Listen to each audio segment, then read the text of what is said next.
大家好，我是夏妈，今天分享一个万能辣椒油的做法，非常简单，可以用来拌面、炒菜、凉拌菜都是非常不错的，喜欢大家可以试一下。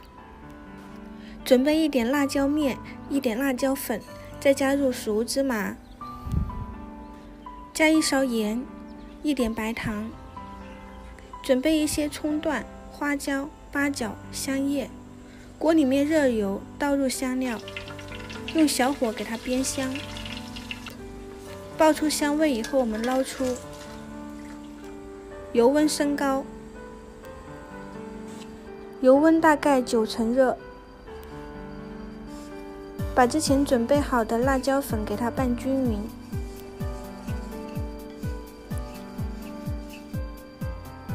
分次倒入热油。第一次浇的温度非常的高，浇拌均匀以后，我们给它拌一下，防止辣椒糊掉。再等个1分钟以后，我们再泼第二遍。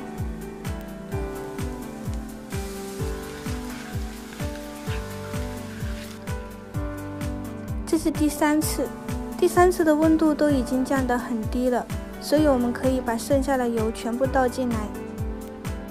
最后加入一点香醋，加入香醋的目的可以让这个味道会更加的好。